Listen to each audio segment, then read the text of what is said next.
La tentación.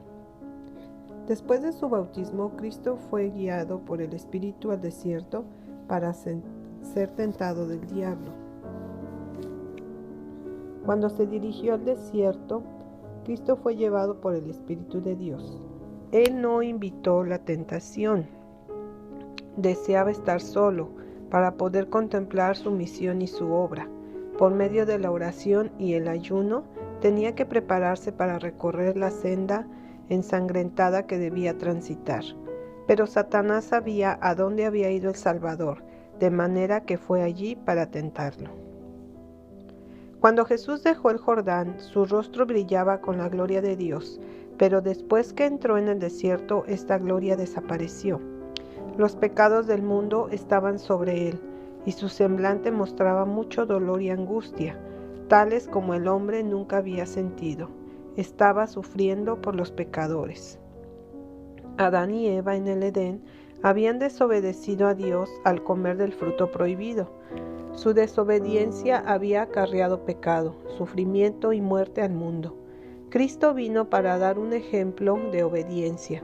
En el desierto, después de ayunar 40 días, no se apartaría de la voluntad de su Padre, ni aún para obtener alimento. Una de las tentaciones que vencieron a nuestros primeros padres fue la de complacer el apetito. Por medio de este largo ayuno, Cristo demostraría que el apetito puede ser dominado. Satanás tienta a los hombres a la complacencia del apetito porque esto debilita el cuerpo y entenebrece la mente. Entonces él sabe que puede engañarlos y destruirlos más fácilmente. Pero el ejemplo de Cristo enseña que todo deseo malo debe ser vencido. Nuestros apetitos no han de gobernarnos, nosotros debemos dominarlos. Cuando Satanás se le apareció por primera vez a Cristo, parecía un ángel de luz. Afirmaba que era un mensajero del cielo. Le dijo a Jesús que no era la voluntad de su Padre que él soportara este sufrimiento, que debía solo manifestar una disposición a sufrir. Cuando Jesús luchaba contra los más agudos tormentos del hambre, Satanás le dijo: «Si eres hijo de Dios, di que estas piedras se conviertan en pan». Pero como el Salvador había venido para vivir como nuestro ejemplo, debía soportar el sufrimiento en la misma forma que nosotros. No debía hacer un milagro en su propio beneficio. Sus milagros habían de ser todos para el bien de otros.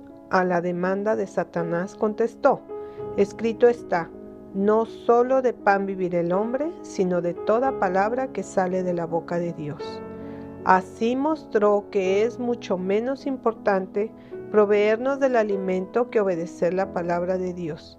Los que obedecen la palabra de Dios tienen la promesa de que recibirán todas las cosas necesarias para la vida presente y tienen también la promesa de la vida futura.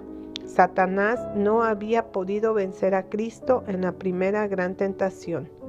Lo llevó pues más tarde a uno de los pináculos del templo de Jerusalén y le dijo: «Si eres hijo de Dios, échate abajo, porque escrito está, a sus ángeles mandará acerca de ti, y en sus manos te sostendrán para que no tropieces con tu pie en piedra».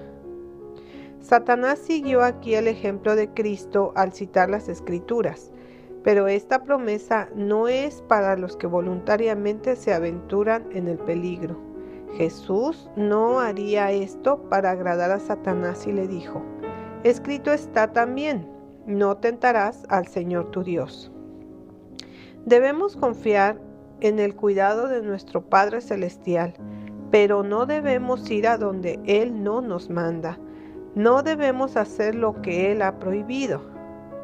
Debido a que Dios es misericordioso y está listo a perdonar, hay personas que dicen que no hay peligro en desobedecerle, pero esto es presunción. Dios perdonará a todos los que buscan su perdón y se arrepienten de su pecado.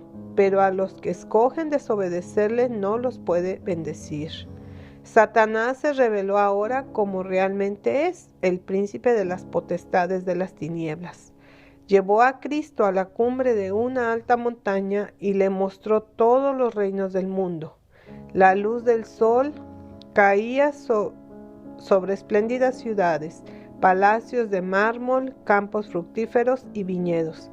Satanás le dijo: todo esto te daré, si postrado me adorares.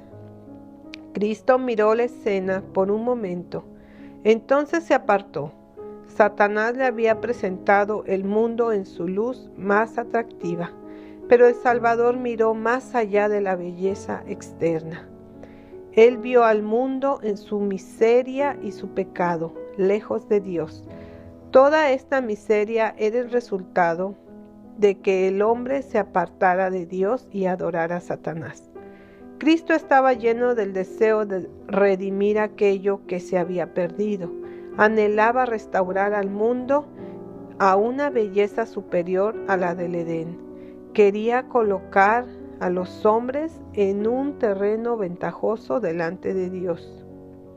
Estaba soportando la tentación en favor del hombre pecaminoso. Tenía que ser un vencedor para que los hombres vencieran, a fin de que pudieran ser iguales a los ángeles y merecer su reconocimiento como hijos de Dios. Cuando Satanás exigió adoración, Cristo contestó: vete, Satanás, porque escrito está: al Señor tu Dios adorarás y a Él solo servirás. Mateo 4:3-10. El amor del mundo, la concupiscencia del poder y la soberbia de la vida, todo lo que aparta al hombre de la adoración de Dios, estaba implicado en esta gran tentación de Cristo. Satanás ofreció a Jesús el mundo y sus riquezas, si él rendía homenaje al príncipe del mal. Satanás nos presenta así las ventajas que pueden ganarse al hacer lo malo. Él susurra a nuestros oídos: para tener éxito en este mundo, debes servirme. No seas demasiado cuidadoso con respecto a la veracidad y a la honestidad. Obedece mi consejo y te daré riquezas, honor y felicidad. Al seguir este consejo, estamos adorando a Satanás en lugar de Dios. Esto solo nos traerá miseria y ruina. Cristo nos ha mostrado lo que debemos hacer cuando somos tentados. Cuando Él le dijo a Satanás: vete, el tentador no resistió la orden, se vio obligado a irse. Contorsionándose con furor y odio frustrado, el jefe rebelde abandonó la presencia del Redentor del mundo. La lucha había terminado por un tiempo. La victoria de Cristo fue tan completa como había sido el fracaso de Adán. También nosotros podemos resistir la tentación y vencer a Satanás. El Señor nos dice: resistid al diablo y huirá de vosotros. Acercaos a Dios y Él se acercará a vosotros. Santiago 4:7 y 8.